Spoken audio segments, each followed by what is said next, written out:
Do you think Israel going to respond? I live in Iran. I kind of hope you say no, KW, bro. I have no idea, okay? I thought Iran was in, first of all, Israel will definitely respond. I just don't know how. I don't know where this goes. If there's one thing you know, Israel literally does not de-escalate, okay? They do not have, it's the most cop country on the planet, brother. It is such a cop country that it literally trains our cops, okay? The IDF trains our police, brother. The passive voice being used for domestic American police brutality is also used for Israel for that reason. It is the most cop-coded country on the planet, all the way down to like the that they engage with on a regular basis. So what do cops do? They never de-escalate, brother. They always escalate. So they're gonna escalate. It's just, do they have the capacity to do so? And how much is America going to, how much is America going to give them? All things considered, Holden Blood Feast will get to feast on blood once again. Okay, that's it. This morning, I was dropping absolute bombs on my buddy on the basketball court when I found out. Got a text message from Noah Cole when he said the big one's happening right now. I was like, oh no, what do you mean the big one? He said, turn on Sky News right now. I dropped the basketball. I literally turned on Sky News on my goddamn phone, and I saw the Tel Aviv sky lit up like a goddamn Christmas tree, okay? And it's hitting. It's hitting. Like, they're hitting targets, brother. It is not all right. Israel is currently experiencing that it does to other countries in a much more limited fashion, mind you. Okay? So I assume you guys are going to, for the first time ever, see news media coverage that centers the victims of a bombing campaign for once, because it's on the good guys' side. The good guys are the ones receiving the bombing. From the fucking perspective of Western media. So trust me, they will remember how to cover conflicts. Now, as far as I understand, the Iranian message ahead of time was they're not trying to target civilian targets. They are trying to target military targets. The problem is, you know what? I'll let CNN's Jim Surito explain what the problem is when you're targeting military targets. Let's take a look. The U.S. intel view that among the targets were Israeli airfields, but also, and this is crucial, the headquarters of Mossad, the international intelligence service of Israel, which is inside Tel Aviv. It's in the northern part of Tel Aviv, but it's in the city. It's in a densely populated area. Oh no, wait a minute. Does that mean that Israel's using human shields, brother? Because that's what you taught me. That's what you educated me on, Jim. Jim Sequito. I ain't never seen you wear the vest before. I ain't never seen you wear the helmet before, Jim. You're in Tel Aviv. Why are you wearing the helmet, Jim? So many of his colleagues were assassinated by the Israeli state, dressed up exactly like that, with American bombs, mind you. Okay? So it turns out there is no such thing as human shields, okay? And that's something that I understand. And that's something that you need to understand as well. It's just that I actually believe that these scumbags only deploy that when it's Israel that is in the crosshairs of a bombing campaign. Just going to point that out real quick, okay? And of course, the concern is if you're firing, even though Iran might consider that a military target, it is in a densely populated city with civilians around it. And that's just one more layer of escalation. Oh, that's an escalation? Wait, so striking military targets that happen to be in densely populated civilian areas is an escalation. Is it an escalation through, is it a de-escalation tactic through escalation? Is Iran de-escalating through escalation right now? Is that what's going on? Or is Iran doing something that is unimaginably cruel and unusual to Israel? I don't know, because like I said, I've only learned from mainstream media. I've only watched mainstream media, so I'm like a little confused. I'm a little confused right now as to why the tone and the coverage is like so dramatically different, because for the past 12 months, that was awesome, right? Like, it was sick. Israel was so mighty and so good at what it does. Israel also literally has an Iron Dome, okay? Israel currently has the might of the American military, Jordanian coverage, American coverage, Saudi coverage. They got literally regional partners trying to defend Israel to the best of their ability, and the Iron Dome is getting overwhelmed, okay? Let's see what Al Jazeera is saying. Sayyid Ali Khamenei, who has the control over the all armed forces, and he has the right to declare war on any other country. I will warn all of you, don't get callous. Do not think you can post like an Israel defender, okay? You cannot. I'm letting you know right now, you will literally go to prison, okay? Your life, they will end your life. You will go to jail potentially for supporting terrorism. It don't work that way. Do not Fed post. Do not Fed post in the chat. I'm letting you know. I'm letting you know right now. A lot of you mother did this. You did this on October 7th too, and you got. Okay? You will never, you will have to sit there and eat the callous indifference and the cackling hyenas over on the side of defending Israel brigade every damn day as they point to like children in body bags, children in trash bags, and say they deserve it. And if you were to ever say anything, even marginally close to that, if you were to ever even celebrate it, you will get branded a terrorist. I'm letting you know. I'm letting you know right now. Don't do it. Don't do it. Having said that, however, the hypocrisy is a little bit alarming. I mean, it's thick. It's thick. You know, I'm experiencing things that I didn't think I would. I didn't think I'd be seeing. You know, coverage that I didn't think I'd be watching. Starting a ground operation, and then this hit today is changed completely the course of event, but it's also spoiling Benjamin Netanyahu, who presented himself as the future leader of the Middle East, who's going to punish anyone that attacks Israel. Elijah, you said Iran was, quote, escalating to de-escalate, which is, you know, it's kind of a strange quote, but it's one we've heard several times in the last few days. And really, the first time we heard it was from Israel, that's what they were trying to do in Lebanon against Hezbollah. The idea of escalate to de-escalate is essentially show your military muscle, show that you're stronger in order to deter your enemy and prevent a bigger war. If everybody's doing the same thing and is adopting the same logic, where's this taking us? Well, it's all in the hand of Benjamin Netanyahu. He is the one who dictating the tempo. He's the one who's going to war on Lebanon. He's the one who started an all-out war on the Gaza against the civilians, not only Hamas, and then turned against Lebanon, hit Hodeidah, and then went to Iran and assassinated Ismail Haniyeh there. He bombed the Iranian consulate in Damascus. He is the one who is escalating for his personal reason to remain in power. And because he's feeling all this victory, he doesn't feel concerned about stopping the war. On the contrary, he wants to continue. And this is why Iran is saying, I'm going to come in. Camera footage of missiles hitting an airbase, the Nevatim airbase in the Negev. Bro, that's crazy shit, okay? Now, look, they got bunkers, okay? Iran does not have the same munitions that Israel has. Iran is not flying F-15s over targets and directly striking them. Their capabilities are diminished in comparison to what Israel can do to a defenseless area that it occupies, such as the Gaza Strip, or a defenseless country with a paramilitary that is all that remains to defend them, like Lebanon. Okay, Lebanon does not have any anti-air systems in general. That is by design. It's so that Israel can fly over it and destroy it when they want to. And I need you to understand. I need you to understand something.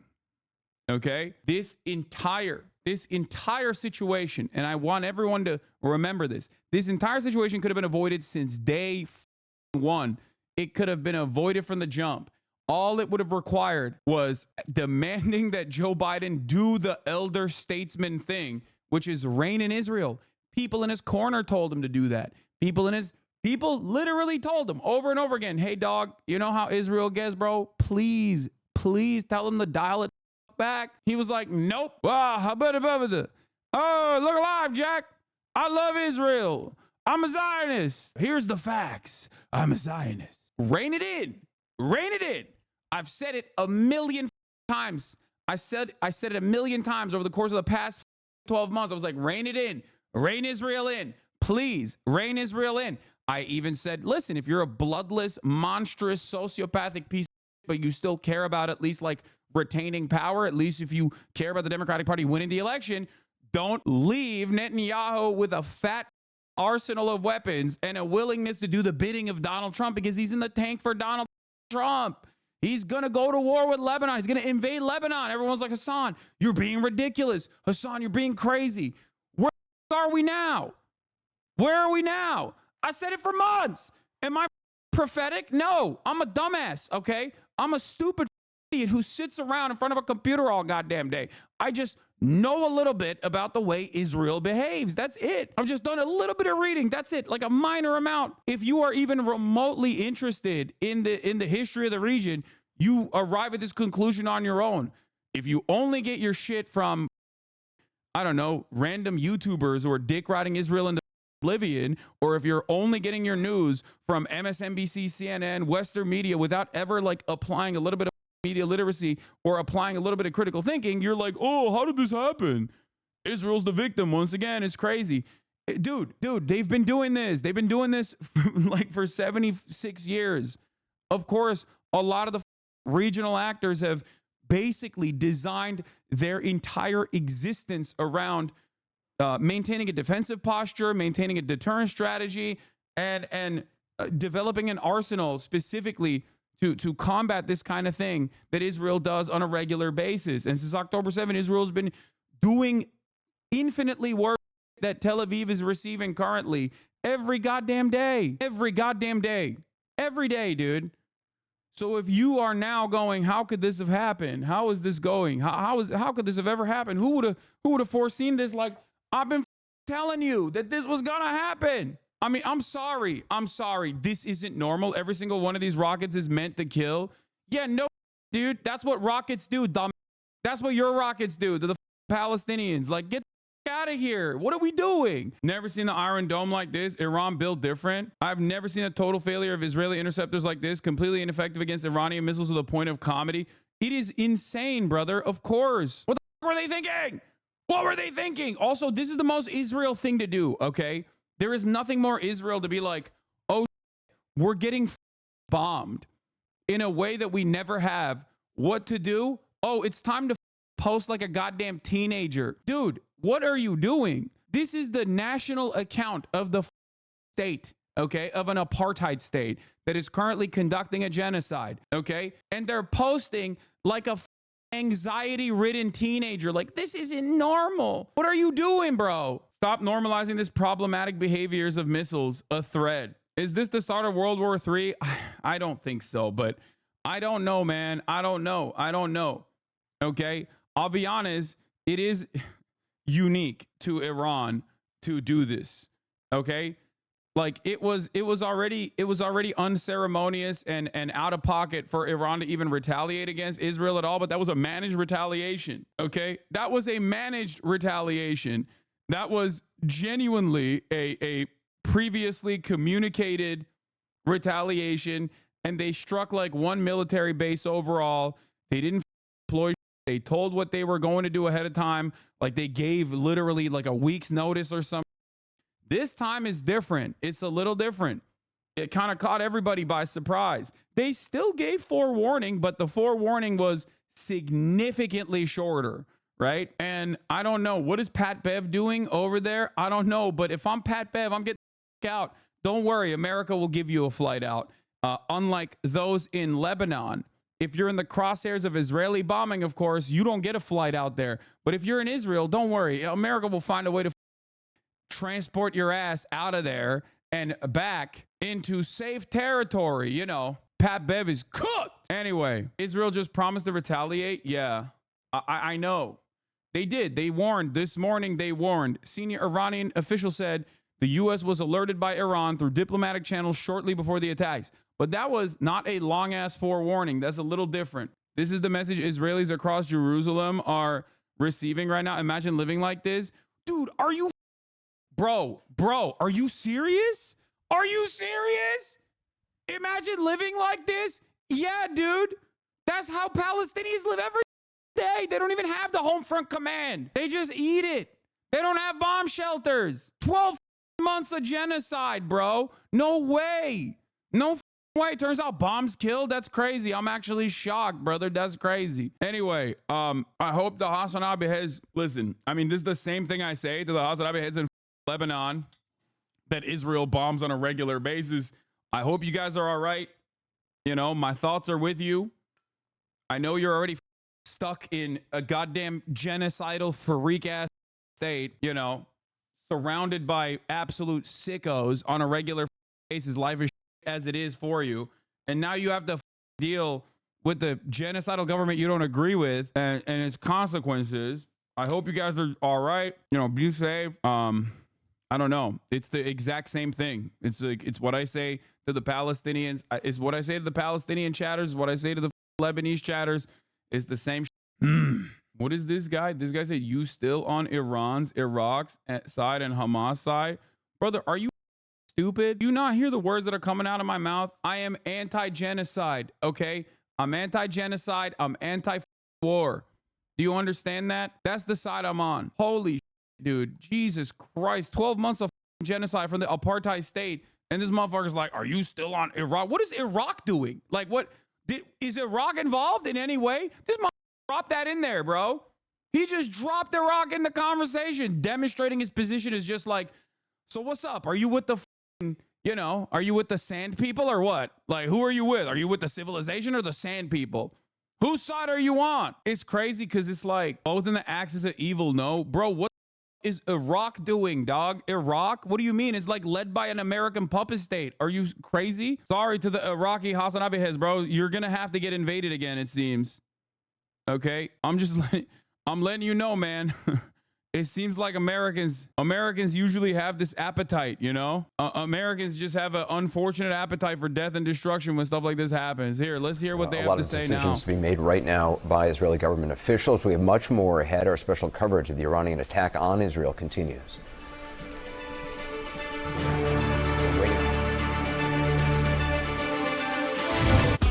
Okay, dude. Jesus Christ. As soon as I tune in, they're like, yeah, ad break. Still an occupation. When Israel controls the land borders and controls pretty much every aspect of life in Gaza, this is still considered under international law an occupation. Like, this has been adjudicated in the world's top court, and Israel lost that one.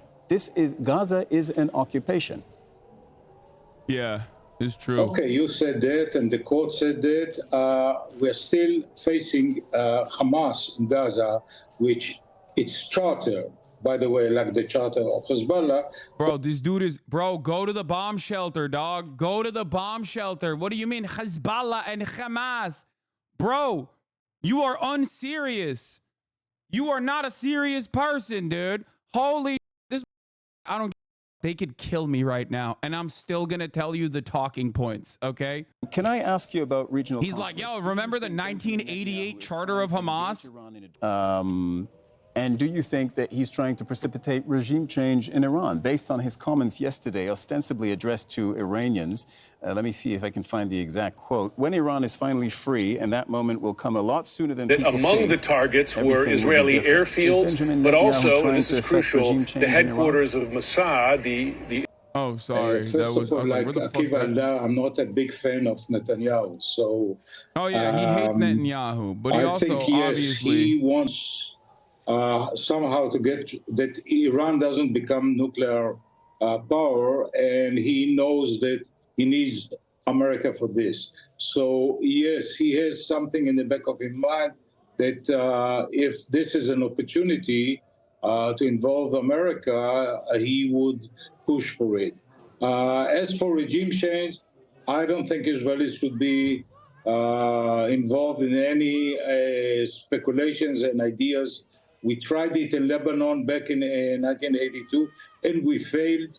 And I think Israel should talk about the regime change in Israel itself, not elsewhere. Uri Dromi, founding director general of Jerusalem Press Club, retired colonel in the Israeli Air Force. Thank you very much for joining us on Al Jazeera. Oh, Israel gave the all clear Thank about you an for hour ago. having The me. attacks are over. Oh, I thought Okay, they were let's still get an blowing. update I now thought they were from- still going in. I just saw a live connection to Tel Aviv. They're already back to normal. It's crazy. We don't have a final assessment. I didn't realize. I thought it was still going on. We don't have a. I don't have a final assessment of what's happening. No, this is live. Al Jazeera is live right now. It's just that the attacks are from earlier. They're just showing. They're just showing the wave of attacks from earlier. Okay, you think the recent escalation with Lebanon now and now Iran was BB coaxing attacks to boost his approval?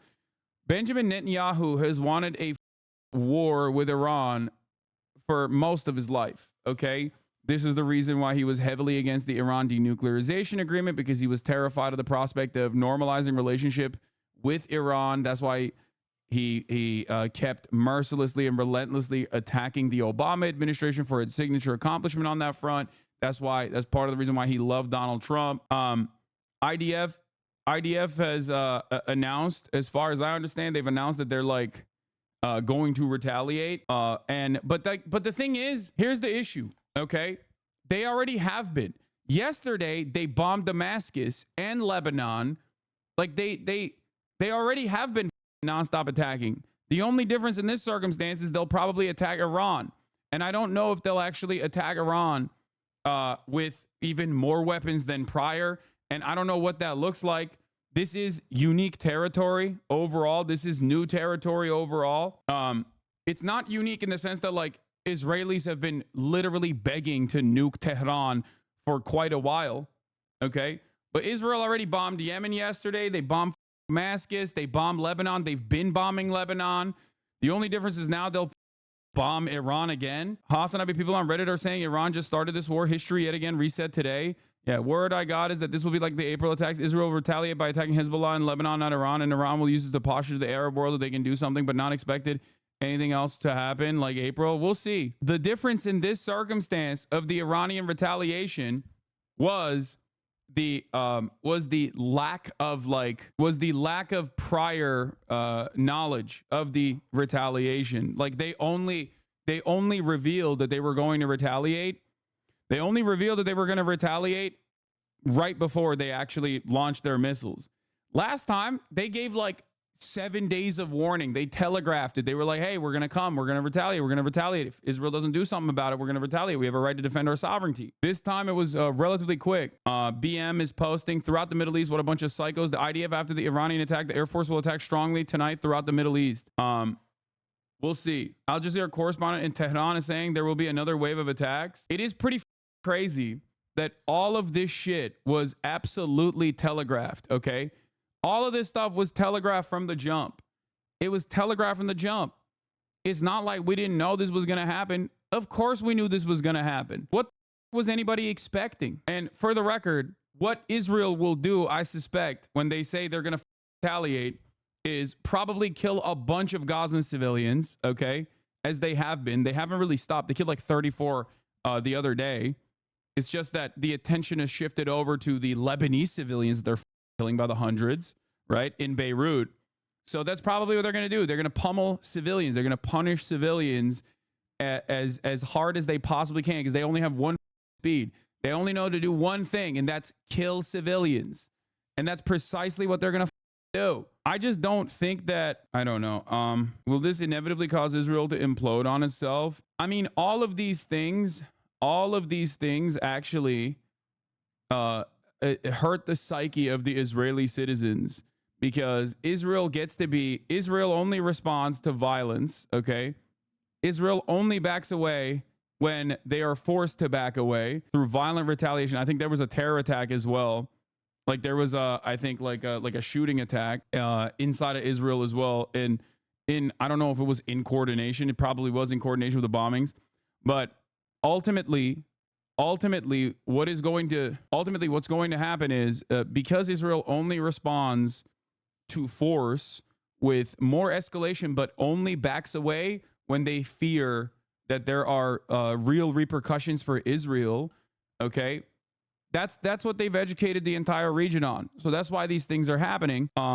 Inevitably, they can only get away with this They can only get away with like further and further escalating when they have this security, when they have the Iron Dome, when they have the confidence that like the regional actors, no matter how they retaliate, Israel will be able to protect its citizens. It will be able to protect its civilians, right? When that security veneer, when that mentality goes away, when normal Israeli society starts fearing that there is retaliation for all of the dangerous escalations, the calculation changes dramatically. Because remember, Israel is within the sphere of Western influence. It is like a Western country in the Middle East. So people go to work. People have marketing jobs. Okay. I think it was 2 people from Jaffa, 6 dead, mostly civilians, and a few others wounded. Thank you, Time Without an Ovo. I'm glad you're safe. So when, you know, you got DJs. Oh, sorry, from Hebron, but the attack was in Haifa. Projectiles were intercepted over Jerusalem Tuesday evening as Iran said it fired dozens of missiles into Israel's retaliation for killings of leaders of Hezbollah and Hamas. Air raid sirens are sounding across Israel. Do you think an invasion of Iran's airspace is possible and likely retaliation? I don't know. Maybe. In my opinion, you know it's nothing because Israel knew not only it was going to happen, but also the targets which were cleared. Last I saw, only injuries were 3 from the shrapnel and 2 people from running into each other in shelters. Yeah, but you have to remember, Israel will be notoriously private about like what targets actually got hit. I don't think that they will.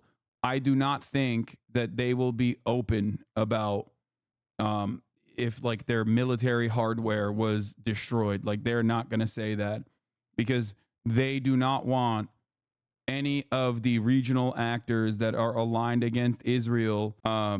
They do not want any of the regional actors aligned against Israel to score a W in this situation. They do not want, even if there are, like, obviously if Israeli civilians died, we'll know about it. That they can't hide that.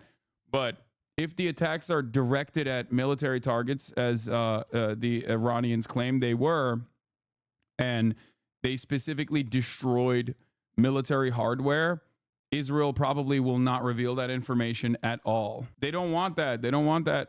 They don't want people to know that Israel is not this like infallible and impossible to penetrate security barrier is actually not impossible to penetrate. Israel's Channel 12, 8 killed in the Jaffa shooting.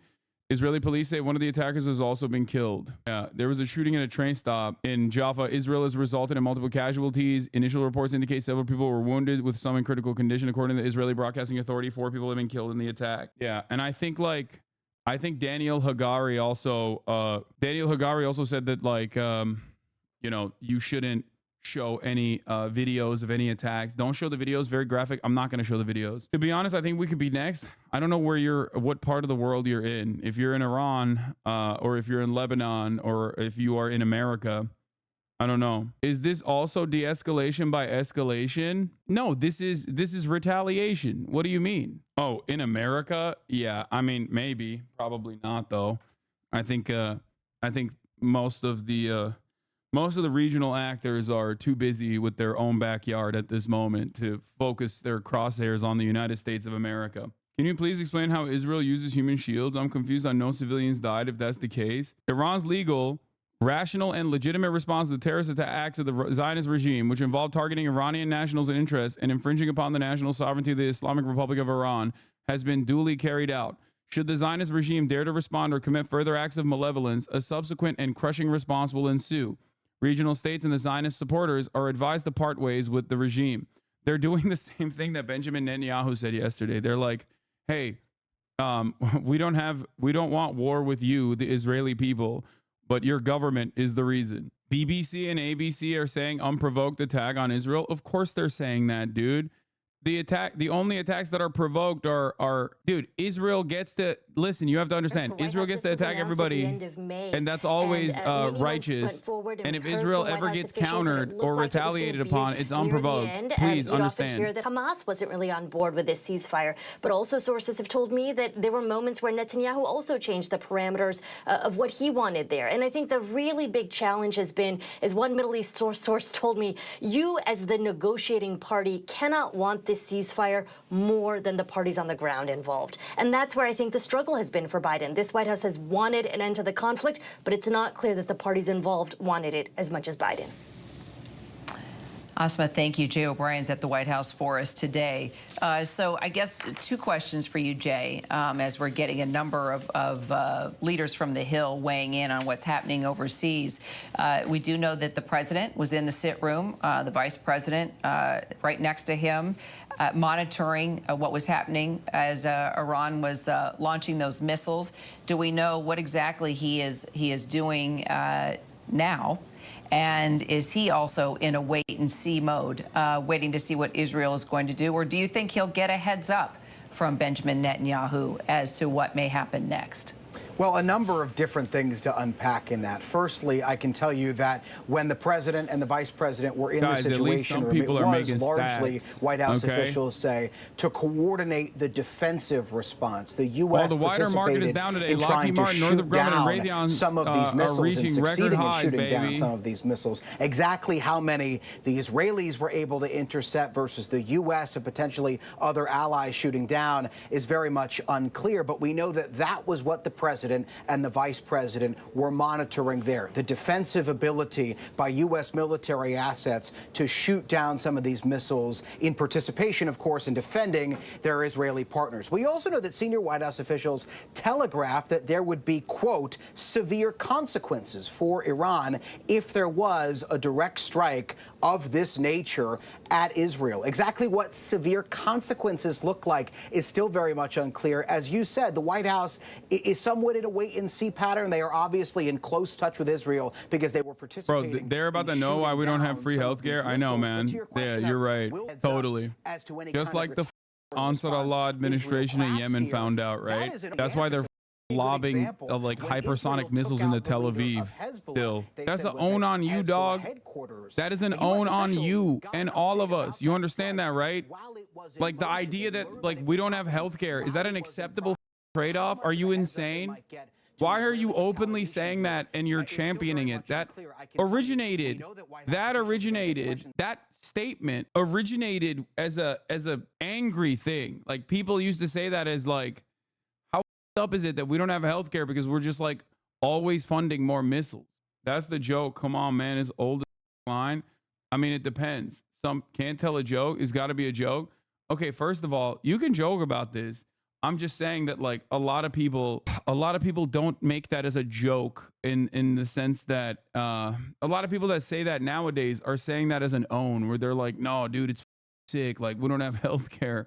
And that's the reason why we get to blow up everybody. Like, and it still doesn't work. You know what I mean? Lindsey Graham's colleagues, as Lindsey Graham so often is on the issue of Iran, he has gone further than any other Republican or Democrat at this hour. Do you think zero casualties because Iran showed restraint? It's both. Iran showing restraint and also the dome is effective. As you said, for the U.S. to support but it's mostly in that operation, like they hit targets, brother. Look. Listen. Look at the impact. The Iron Dome is for tinier missiles in general. The Iron Dome is a more comprehensive, like the anti-ballistic system is called Arrow. Okay? And that when people say Iron Dome colloquially, they mean like all of the Israeli defense structure, not just the Tamir interceptors. Okay? But it's actually Arrow, I think like Arrow 1 through 3. Like David's Sling, I think, is another one. Like there are a bunch of different anti-missile systems that Israel has. It's very comprehensive. It's very large.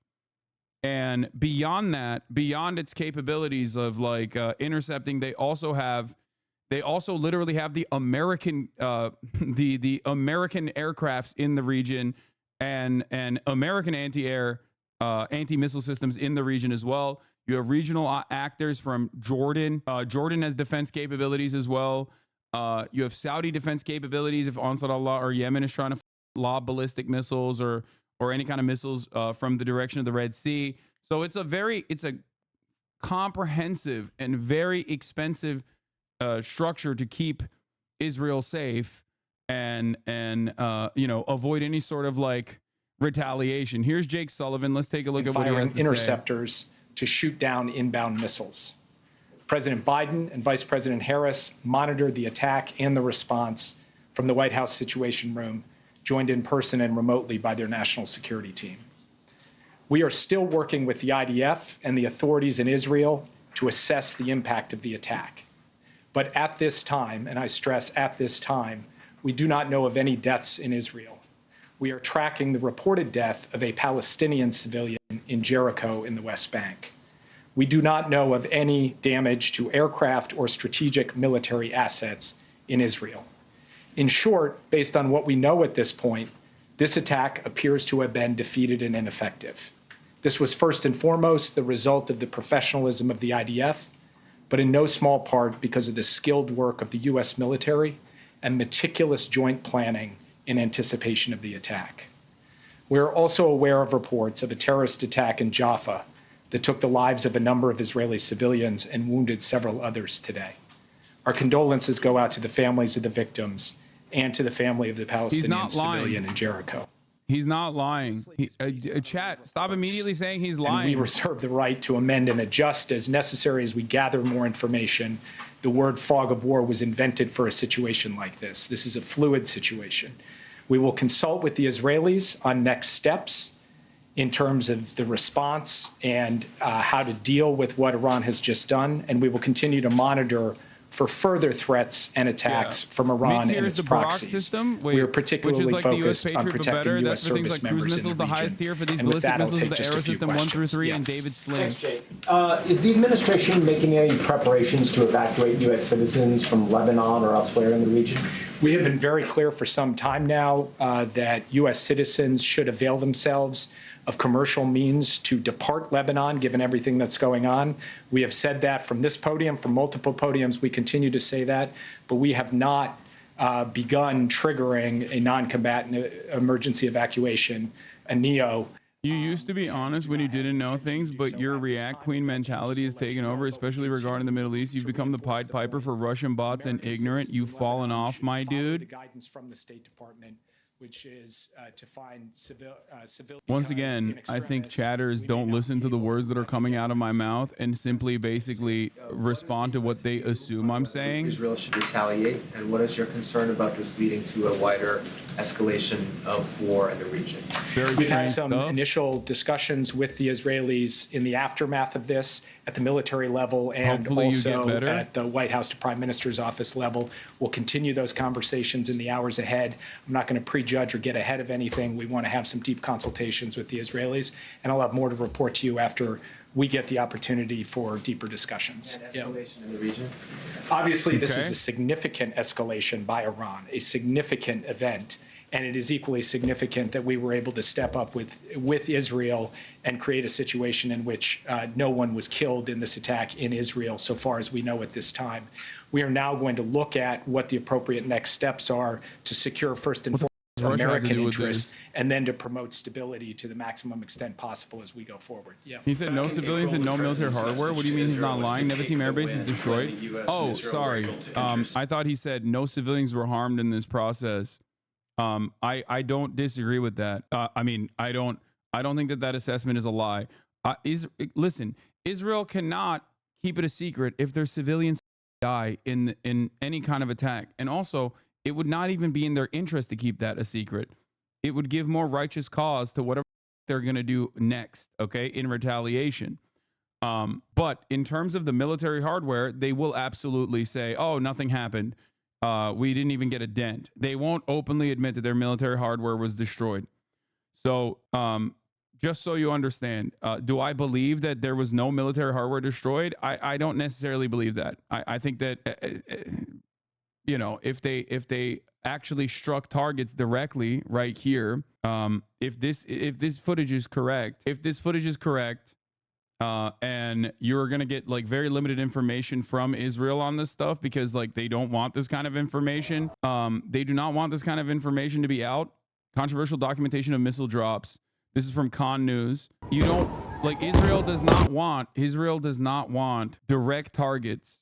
Okay. Israel does not want video footage of direct targets being hit because it absolutely destroys the air of security that they must maintain. Okay. October 7 was obviously devastating for the Israeli consciousness, Israeli psyche in general, because any kind of reminder that Israel is not impenetrable, shakes the collective psyche, and causes people to recalculate how Israel operates in the region, causes Israeli society to recalculate how Israel operates in the region. So what ends up happening in this situation, obviously after October 7, it was an enemy that they know how to deal with, right? It's an enemy that they have destroyed time and time again. It's broadly civilians. It's not like as powerful of a force as Iran is, right? So for them, that was like, oh, these are our, ancient enemies at this point. It's great. We can go and siege Gaza, and we can mow the lawn in these operations that we've conducted time and time again. So people were screaming bloody murder. In terms of going into Lebanon, the calculation is a little different again, because once again, Hezbollah is a more significant military presence with better weapons. They're more combat trained. They are not stuck inside of an open air prison that Israel has designed for the most part. And Iran is, this is a mistranslation. It doesn't say controversial. It says Arara, which is a Palestinian town in the north. 99% intercepted. I'm a Bedouin Israeli. We don't have bunkers, so I just sat and watched the missiles fall. Yeah, that's the other part of the process, is that like whenever these sorts of things happen, whenever like any sort of retaliation occurs on Israeli soil, obviously the areas where majority, like the densely populated areas where majority Jewish populations reside are well protected, as opposed to areas, and I've talked about this before in the last Iranian retaliation, like the Bedouin population does not have the same level of safety and coverage. And that's precisely why shrapnel fell on top of a makeshift house that some of the Palestinian citizens of Israel had made for themselves, that ironically the Israeli government actually demolished once again, as they had before. They'll use the Bedouin population to be like, oh, see, like you only got to kill Palestinians, like you don't care about the Palestinians. And they'll use that. They'll only remember the humanity of Palestinian citizens of Israel when it suits their messaging. We saw a similar example of this when Israel said the Al Ahli hospital was actually blown up by the Palestinian Islamic Jihad, right? They talked about like all of the Palestinians that died only when it suit their propaganda purpose. All of a sudden, if Palestinians are being killed by Israel, then they're acceptable combat casualties. It's collateral damage. If Palestinians are even suspected to be killed by other Palestinians or the axis of resistance in any capacity, then they're real human beings. And it's really up that like they were killed. In terms of World War III, in terms of like World War III happening, I feel like war has changed, and like it's not the way that you understand it anymore. It's just like, when is war not happening? You know what I mean? It's always happening. Here are more dozens of ballistic missile impacts in Israel from friend of the show, Elent News. IHL Twitter saying Iran's actions are illegal armed reprisals. While they may be true, the political analysis leads one to believe that a response from Iran to Israel was an unavoidable reaction following Israel's repeated escalations. Curious about your thoughts. Wouldn't it have been feasible for Iran to not react without essentially accepting defeat to Israel? No, when people say Iran has no right to retaliate, they're wrong. I mean, Israel assassinated the principal negotiator on the Palestinian side that was responsible for civil governance. Okay, Ismail Haniyeh, on Iranian soil, in direct violation of human rights and in direct violation of Iranian sovereignty. Iran had every right to retaliate to Israel at any point that they chose to do so. It's just that the issue here is that in the way that we analyze it in the Western world, of course, Iran never has a right to retaliate. You can't. You just have to sit there and get pummeled. Yeah. Bedouin unrecognized villages. Time Without an Ovo says Bedouin unrecognized villages are considered open areas by the Iron Dome, so missiles fired towards them are generally not covered. That's about 120,000 citizens completely unprotected. International human rights lawyers are saying Iran's actions are illegal armed reprisals. Only the U.S. and its allies cared. That's such a funny response. Yeah. Famously, Israel and the United States of America are famous defenders of international humanitarian laws, dude. Famously. For the past 12 months, I was asleep. I just woke up today. This is the first day. Has anything happened that, or was that just like an anti-Semitic attack? I guess that's what happened, right? Just like the top of the hour ad break is anti-Semitic in terms of my delivery of it. You know, the IDF says the Israeli Air Force will attack Middle East tonight in a powerful way. Yeah, anyway, I know I might be fed up false information, but it seems like from the interception of Israel, all of its surrounding countries hates it so bad and attacks it nonstop. So I guess if Israel took Gaza as a part of the country, it would be even worse because they hate Israel. When a nation is at a state like that, wars are kind of inevitable, I think. Dude, from the inception of Israel, surrounding countries hate it so bad. Maybe think about that. Think about it a little bit. Think about it further. Like how Israel became a nation state is exactly why a lot of the other countries in the region think that it is a force of evil in the region. And Israel has given plenty of evidence that, you know, it truly is. Yeah, October 7 and October 1st are the only 2 days on the calendar. I mean, this isn't as big of a considering the fact that you know, the Iranian retaliation was limited to military targets and other areas not often protected by the Iron Dome. I don't think that this is going to be considered in the same vein as like October 7. Pentagon is going live. State Department is saying the quiet part out loud here. I see a diplomatic. Oh yeah, this was crazy. This was a crazy mission from Matt Miller. Here. We've never wanted to see a diplomatic resolution with Hamas. Well, okay. Well, what about the ceasefire? We wanted to see a ceasefire, but we have always been committed. We have always been committed to the destruction of Hamas. We did want to see a ceasefire, but we have always made clear that we wanted to see a different authority moving forward. That's a crazy admission. That's a wild thing. It's not even a flip, by the way. Also, I forgot to run the 3-minute ad break. I'm running it now. Can you explain why they told him they're going to send missiles 12 hours earlier? They always do. That last time they telegraphed it even before. They telegraphed it like 7 days ahead last time they did that. It's like, it's almost like, dude, this is how world powers operate, okay? Like even when Donald Trump dropped the Moab, okay, I think it was in Syria or Afghanistan. We've blown up every goddamn country. When Donald Trump dropped Moab in Afghanistan, even in that situation, there was also some bombing campaigns that occurred in Syria on positions that were Russian. Okay, they gave prior what is the word for it? I mean, it's deconfliction, but it's not actually deconfliction in this situation. There's a different term for it. I'm not like, they always give a heads up. They give prior notice before they drop bombs in an effort to make sure that American weapons are not immediately killing like another powerful nation's military, okay? Because accidents do end up happening regardless of the constant back and forth communication among superpowers, even when they're directly at war or sometimes when they're not at war with one another. Like, heads up is the proper term, buddy. Thank you. Okay. Well, ultimately, everybody communicates with one another before they do these kinds of attacks. The only group that doesn't really communicate ahead of time, or gives like, or doesn't directly target military capabilities, but claims they're directly targeting military capabilities, but is actually targeting like densely populated civilian areas, is Israel. That's just the truth. Okay?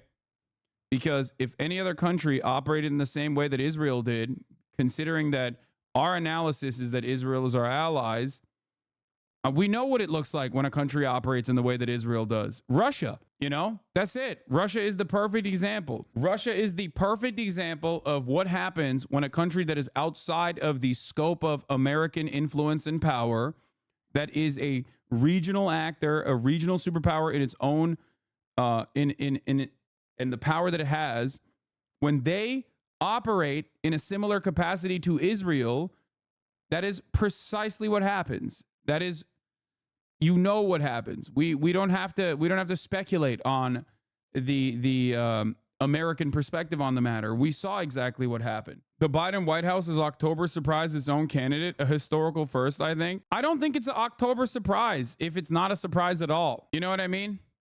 It's an October expectation. Governance of Gaza.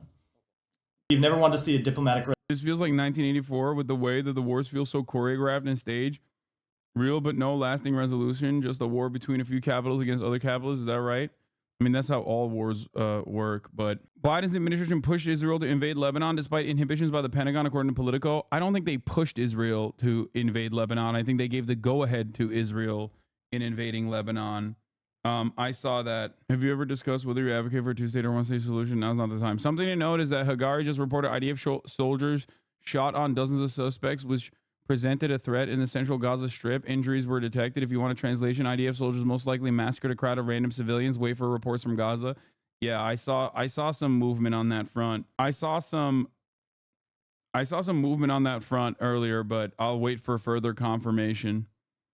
But like I said, that is the expected outcome of all of this, is that Israel is one speed. They'll basically go back to punishing people that have no way of defending themselves. That's the one speed they have. Oh yeah, Netanyahu also obviously got a bump because he gave the Israeli population what they wanted, escalations in Lebanon. But yeah, here, this is U.S. officials quietly backed Israel's military push against Hezbollah. The officials urged caution and stressed the need for diplomacy, but the timing was right for such a military shift, they concluded.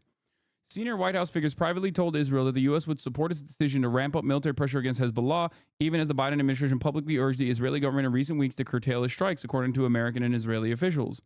Presidential advisor Amos Hochstein and Brett McGurk, the White House coordinator for the Middle East, told top Israeli officials in recent weeks that the U.S. agreed with Israeli Prime Minister Benjamin Netanyahu's broad strategy to shift Israel's military focus to the north against Hezbollah in order to convince the group to engage in diplomatic talks to end the conflict, the officials told Politico. They also said escalation through de-escalation. Not everyone in the administration was on board with Israel's shift, despite support inside the White House, the official said. The decision to focus on Hezbollah sparked division within the U.S. government, drawing opposition from people inside the Pentagon, State Department, and intelligence community who believed Israel's move against the Iran-backed militia could drag American forces yet into another Middle East conflict. Politico spoke to 2 Israeli and 4 U.S. officials for the story, most of whom were granted anonymity to speak freely about sensitive diplomatic talks. The National Security Council declined to comment. Danny Danon, Israel's ambassador to the UN, declined Monday to comment on private talks between the Israeli leaders and the U.S. officials when asked about Hochstein and others' exchanges. We don't always ask for permission for everything we do, he said, of the 2 countries, adding, I think what they say publicly reflects the goal that they would like to see a diplomatic solution, which we are not against. According to the Iranian Revolutionary Guard, announced the destruction of the Israeli Aerosystems radars with Fatah-1 hypersonic missiles, in addition to 3 military bases on the outskirts of Tel Aviv. Always good to remember U.S. Middle East policy is being run by a George W. Bush Iraq guy, Brett McGurk, and a former Israeli soldier, Hochstein. Those are the 2 top Biden aides that were, I guess, quietly saying, no, you have the go-ahead. Which is why I told you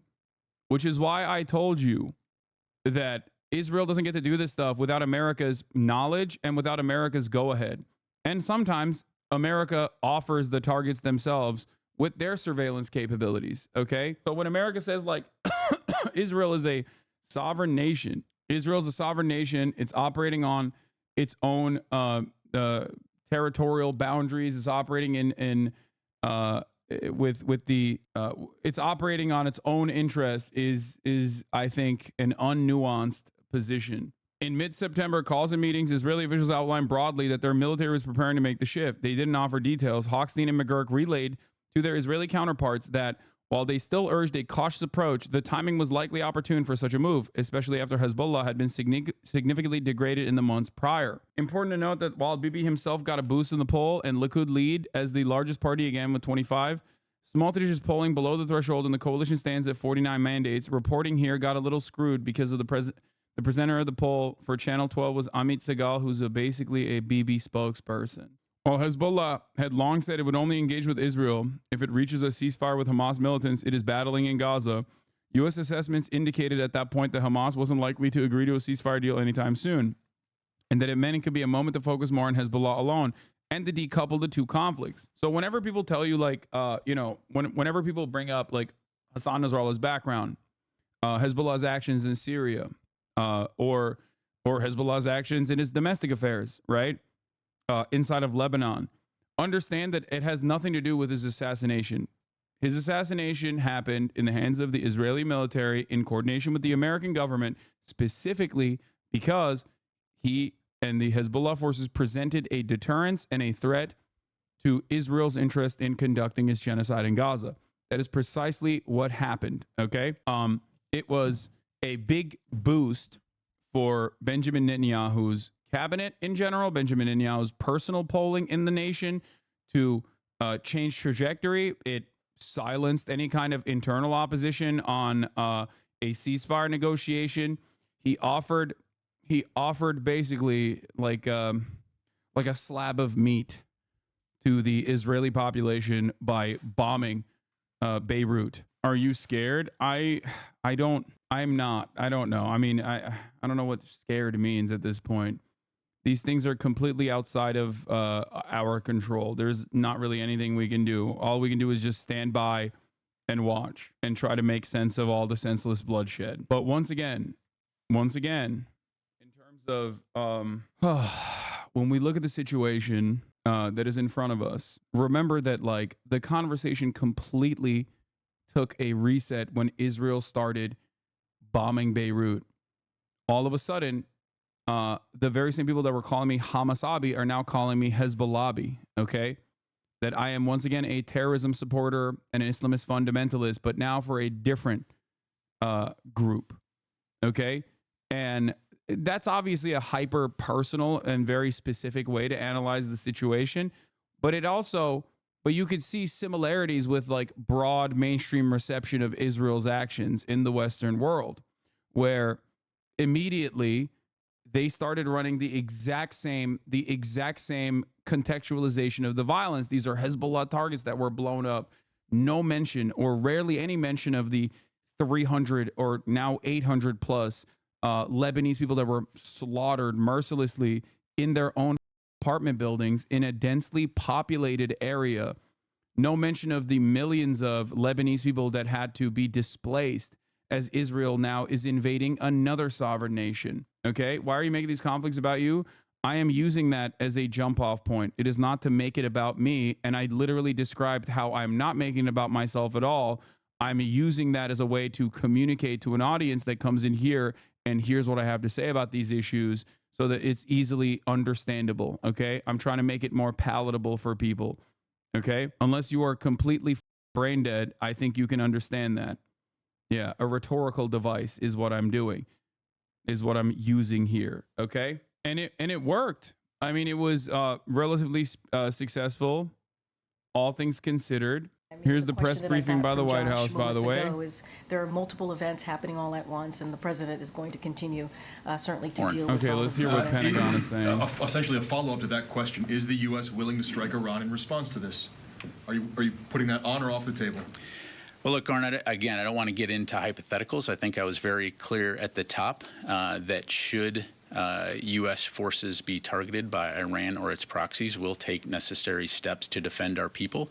And I think we've also been very clear that we're going to support the defense of Israel. And so I'm not going to get into theoretical or speculative operations at this stage, other than to say, we mean what we say and we say what we mean. And then a follow-up question. Iran claims to have used a new Fatah missile, which is supposed to be a hypersonic ballistic missile. Can you assess whether they did use new and advanced weaponry in this attack and whether they learned from the April attack?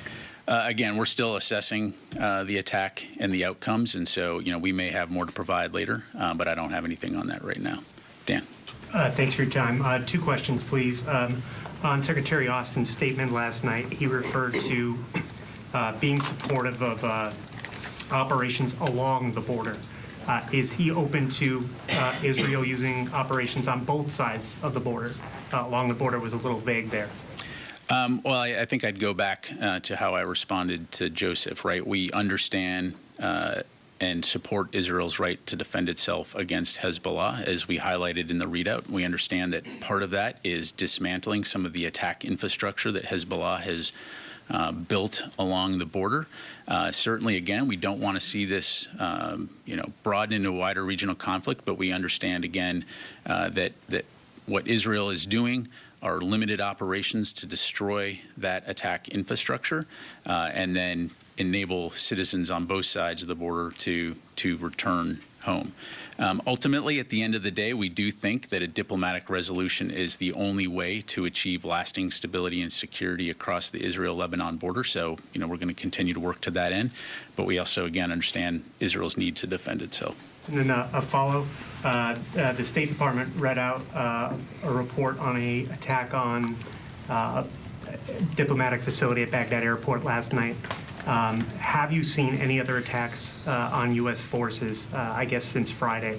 This one would seem to be on a diplomatic facility, but be it in the last day, particularly at this heightened time of tension, or just broadly over the last couple of days? Yeah, as of right now, I'm not aware of any additional attacks. Thanks. Sir.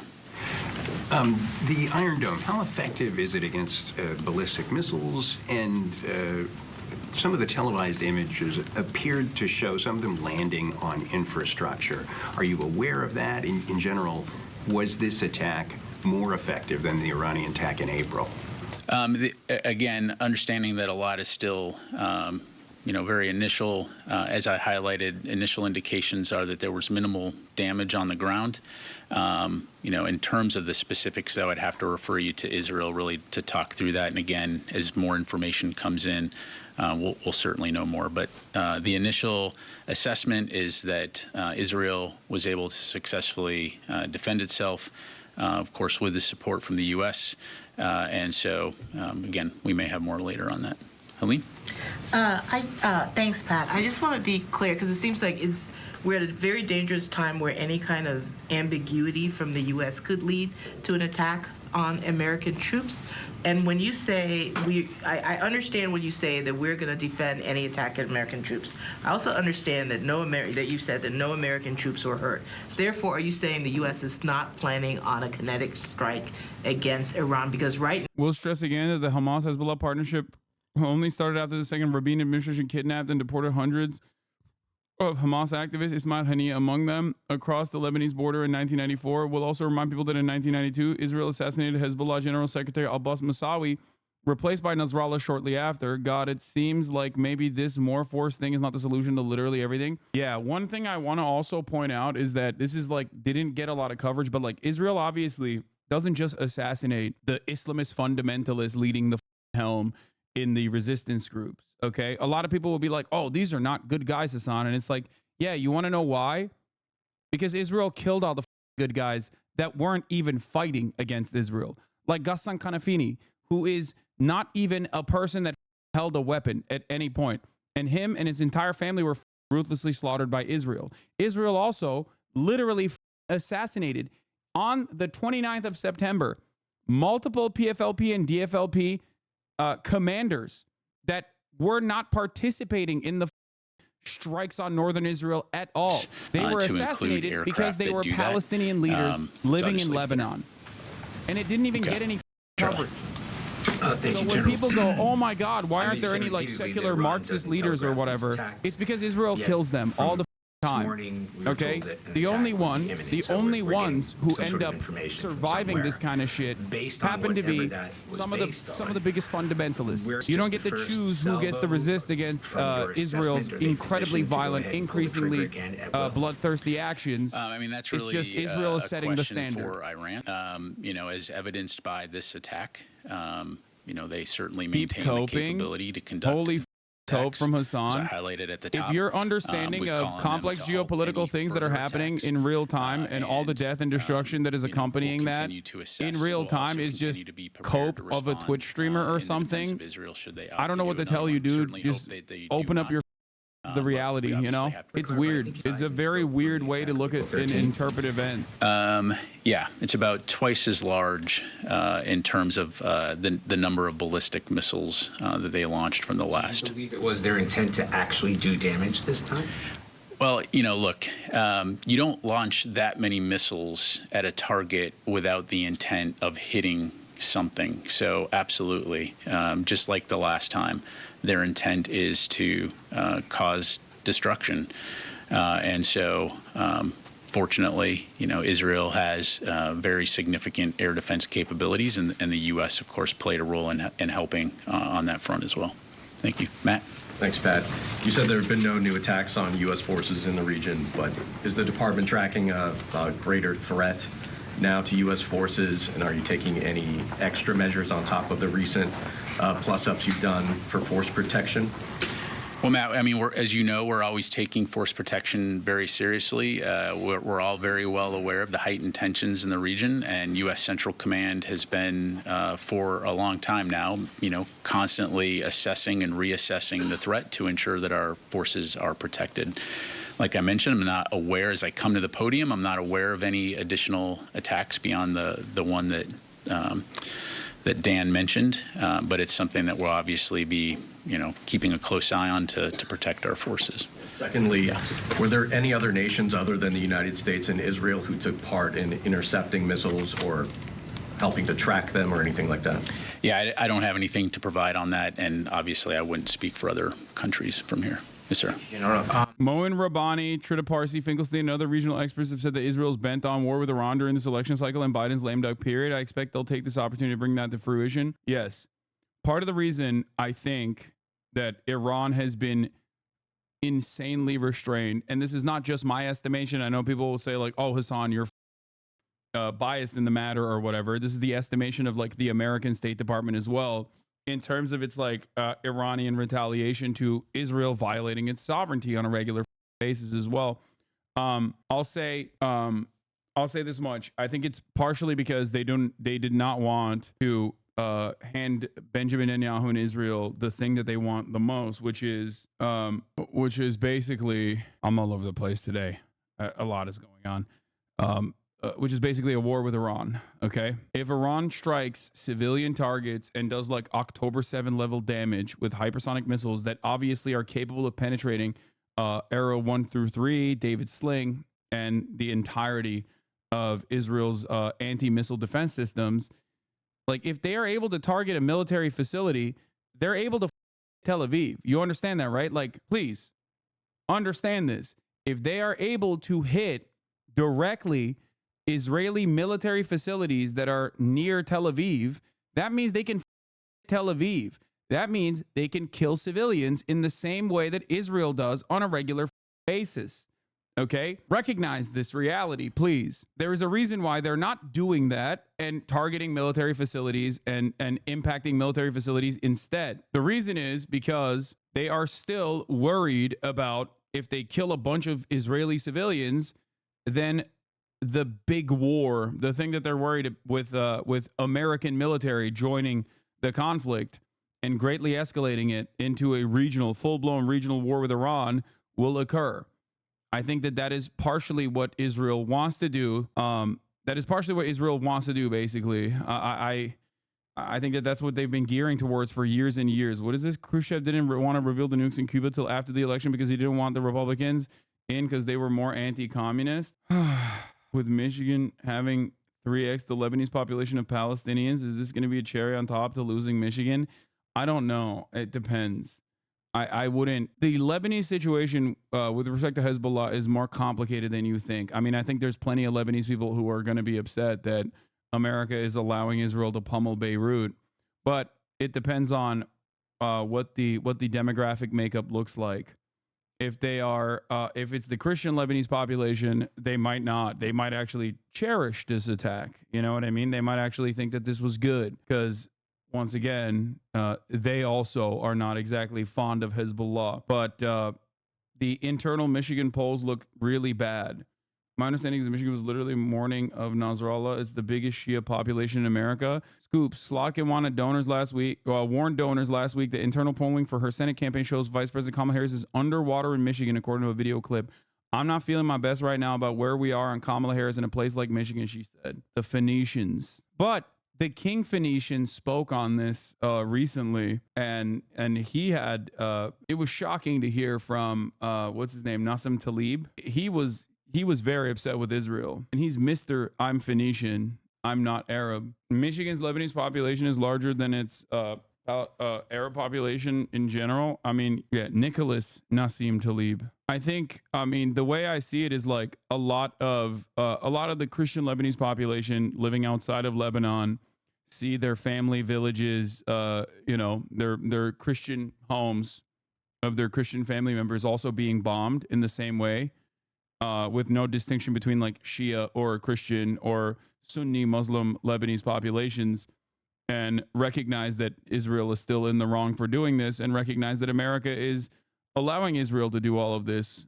So I suspect that they're probably not too fond of it. It's like Capri Sun Poppy's dad comes to mind. The Chief of Staff, Major General Herzi Halevi, at the end of the situation assessment, we've proved our ability to prevent the enemy from achieving by combining exemplary civil behavior with a very strong air defense system. We will choose when to collect the price and prove our precise and surprising attack capabilities in accordance with the guidance of the political echelon. So it's less about the platform and it's more about the capability.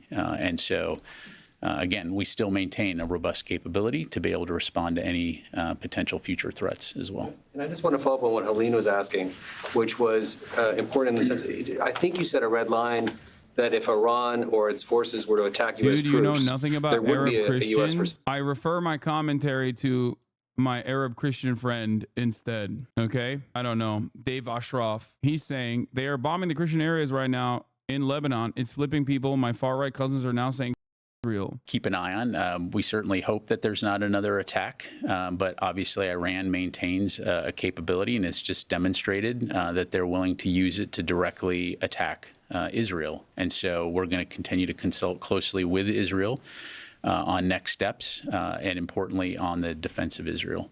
So, on the Israel's limited incursion, have they provided any? I just personally think that like it doesn't really matter what your creed or your ethnic background or your religion is. When someone is blowing your house up, you're probably going to hate that person, okay, regardless. You know what I mean? That's it. That's what I think. I may be controversial, I don't know, but like usually when someone is blowing your house up, you're going to be like, hey, I no longer feel like my hatred for this other political group that I have warred against in the past in the afternoon is in warranted Washington. We've in been hearing in the comparison past to the hour big bad that is blowing my house up currently. From the U.S., we were hearing there from the Pentagon. We've Historically, also that's been what hearing happens. from the State Department and the White House as well. Pat Ryder there, the spokesman of the Pentagon, was giving in some details of the U.S.'s awareness, preparedness, and involvement in fending off the Iranian attack, which happened just around 3 hours ago now.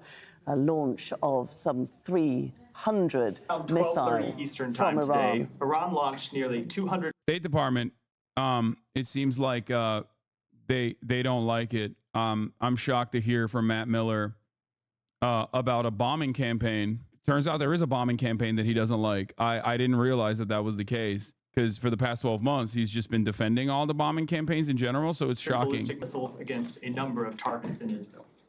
The United States once again came to Israel's defense against these attacks, just as we participated in Israel's defense when Iran launched its April 13th attack. Our initial assessment is that Israel, with direct assistance from the United States and its partners, was able to successfully defeat this attack. This was a brazen, unacceptable attack by Iran, and every nation in the world must join us in condemning it. Secretary Blinken joined President Biden, Vice President Harris, and other members of the President's national security team in monitoring this attack as it was unfolding, as well as our response.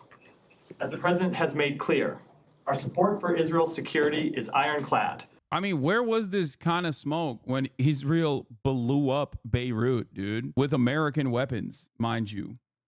I never saw that. Like that happened literally like 6 days ago, 7 days ago. That's crazy. That's actually crazy. Those were civilian buildings that they took down, 6 of them. That's wild. We will continue to stand with the people of Israel at this critical moment. With that, starting around 12:30 Eastern time today, Iran launched nearly 200 ballistic missiles against a number of targets in Israel. The United States once again came to Israel's defense against these attacks, just as we participated in Israel's defense when Iran launched its April 13th. Is anything about what is anything Israel's done in the last few weeks escalatory? But does the administration see anything that Israel has done over the course of the last? God, the audio is so bad. So certainly they have done things to expand the conflict. But if you look at the actions that they have taken, they were bringing terrorists to justice. Terrorists who have. Oh, dude, goddamn! I didn't realize Israel was bringing terrorists to justice. Thank God for all the terrorist children that they killed in Beirut. All of those terrorist kids. Thank God that they're bringing terrorists to justice. Oh, okay. Have launched attacks on Israeli civilians. If you look at what Iran did today, we've been warning for some time about the threat posed by Iran arming and funding terrorist groups across the Middle East. And the attack today just demonstrated the danger of those actions. What you saw was Iran launching a state-on-state attack to protect and defend the terrorist groups that it has built, nurtured, and that it controls. So there is a difference between the actions that we have seen Israel take to defend its civilians and what we see. And what we've seen is Iran take. They are equivalent. I just wanted to make sure that you didn't see. No, we have certainly seen we've certainly seen Israel expand the nature of its attacks. Yeah, it's not an escalation, it's an expansion. You know what's even funnier? America's trained Lebanese and even armed them. I know people trained in America to fight terrorists.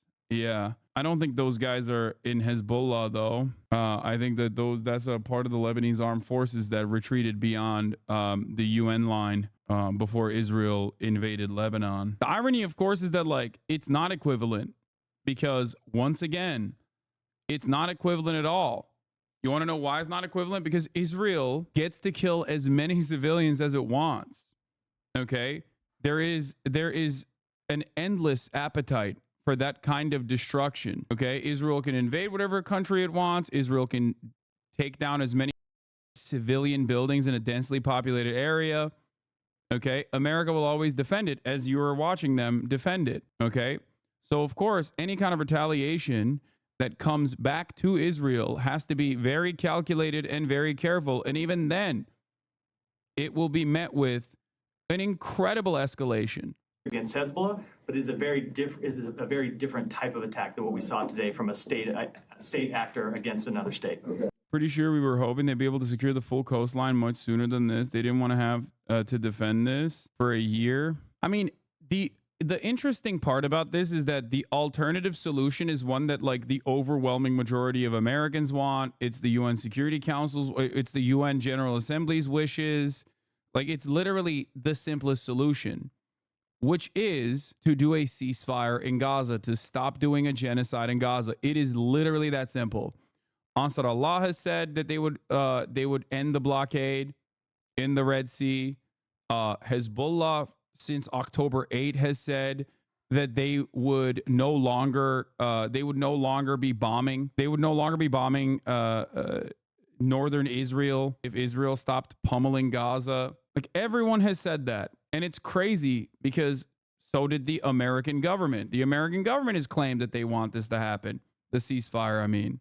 Yeah, this is also here. We found, yeah, I mean, this is from the Times of Israel. We later found out that Hamas had offered on October 9 or 10 to release all the civilian hostages in exchange for the IDF not entering the Strip, but the government rejected the offer. This is Israel's, like, George W. Bush, we won't negotiate with terrorists moment. You know, sorry, events were set in motion. We have an appetite for death and destruction. Of course, I reported on it at the time. It doesn't really matter. They're going to do what they're going to do. You know, there's nothing you can do about it. Not to drag the entire region into a full-fledged all-out war scenario. And the second statement considers this attack 90% successful. This is what we see in the statement. They say 90% of the missiles have hit their targets in an operation that they call True Promise 2, and the True Promise 1 refers to the operation that they did in April in response to another round of hostile behaviors by the Israelis. And also,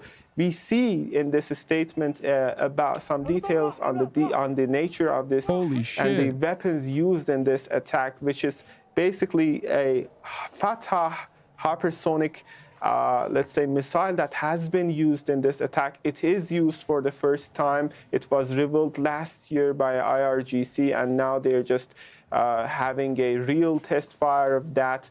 And they are putting emphasis that they used it to sort of strike 3 air bases of the Israelis in which they kept F-35 and F-15 fighters. These fighters were, according to Iranian reports, used to conduct the attack, the latest attack in which... Bro, I don't know why Israel... I'm going to be honest with you. I've noticed that you had less Hasbara boss chirping in the chat. Are they on leave right now? Yeah, maybe one of the headquarters blew up or something, so they don't have the bots. You draw Arab Christians in a bad light. There's no beef between Muslims and Christians when it comes to their country or neighbors.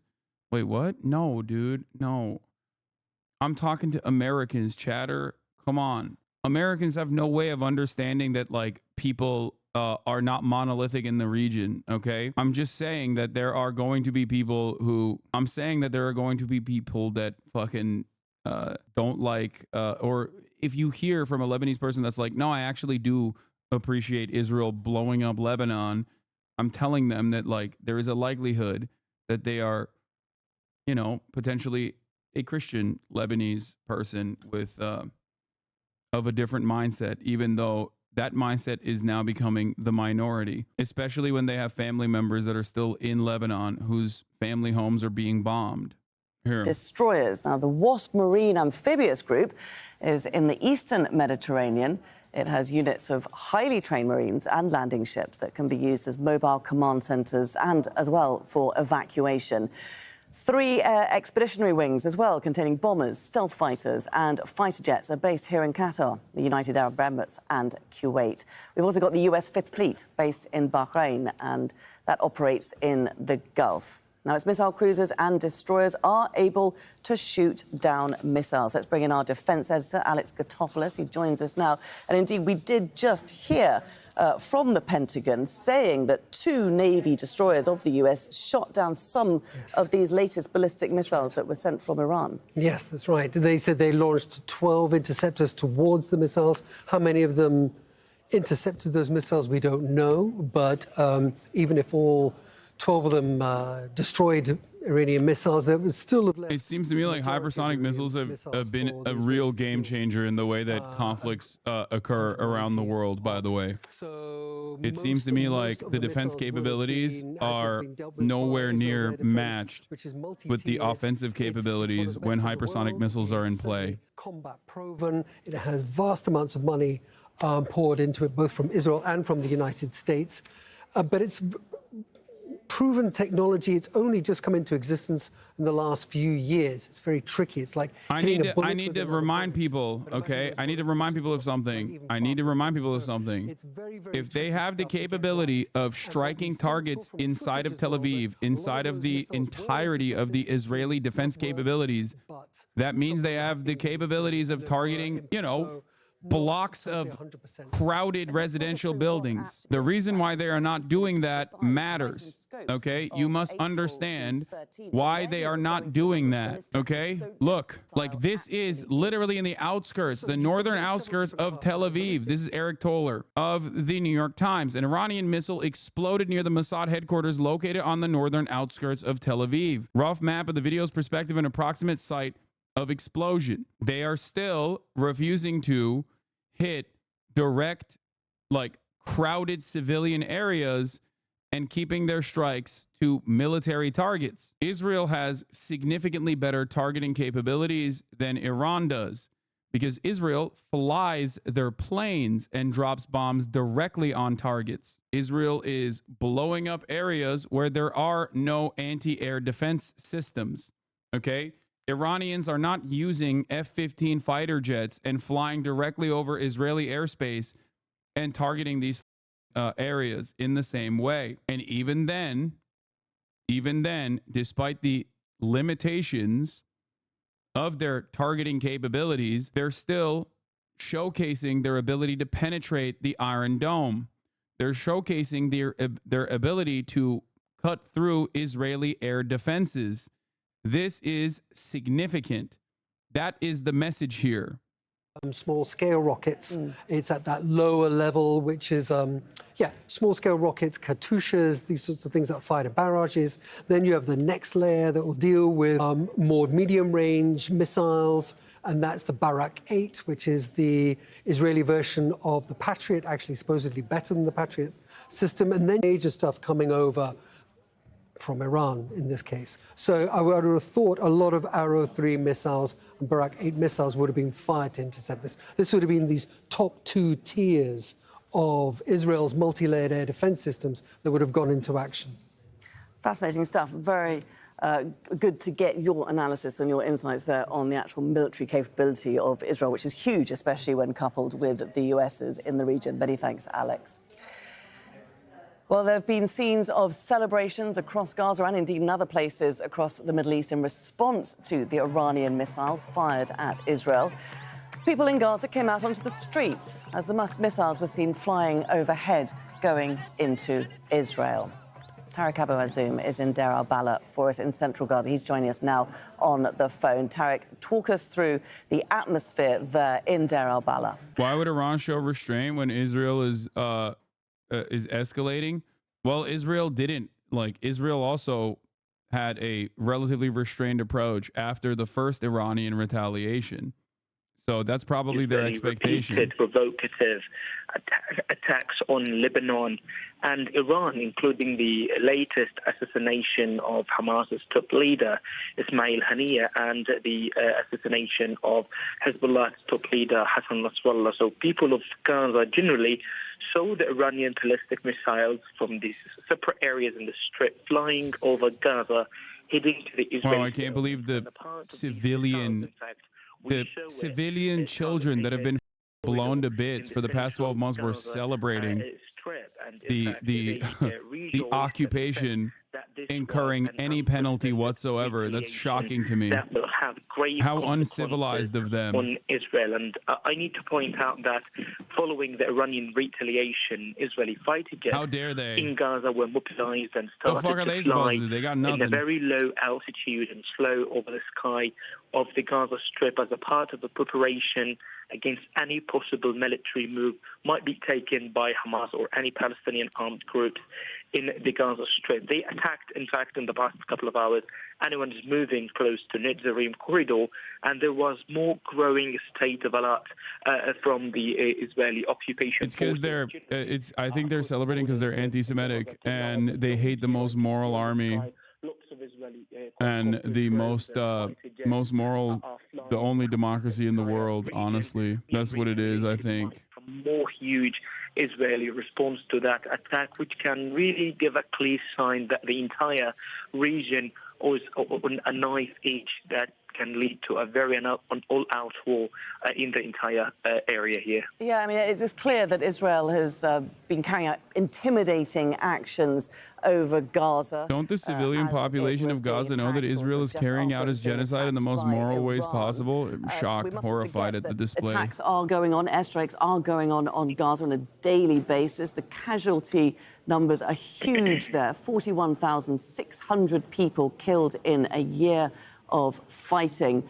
I suppose with the war now broadening out into Lebanon, with it potentially broadening even further, as you say, into a regional event, do the people of... This is wild. Palestinians in Ramallah are posing for selfies on an Iranian missile. That's crazy. Dude, they got nothing else going on, you know? Now, Israel is so keen to transfer the center of gravity to the northern front, especially to borders with Lebanon, in order to just take Lebanon as a proper distraction of what's going on here in the Strip. As we have been observing in the course of the past few weeks, that there has been no significant change in the Israeli military strategy. Al Jazeera English on Instagram is reporting that Iraq is threatening to attack U.S. bases in Iraq, and Washington joins Israel in attacking Iran. Iran also hit inside the Netzarim. Wait, really?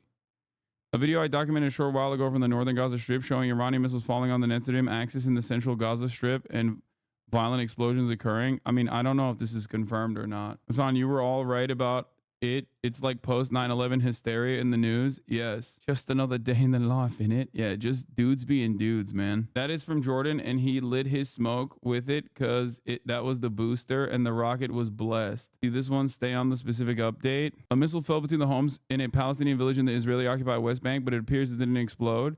According to the residents, Faraz al-Hawari, a resident, said he didn't hear a blast. It sounded like something heavy fell out of the sky, but there was no boom. Hawari, 27, said in an interview from the village Azun. So I assume that some of their missiles are some of the missiles failed. I don't suspect that this was I'm not educated on this, but where does it go from here? Is it really bad? I mean, it's really bad already. Like, I don't know what to say. Large-scale attack of over 180.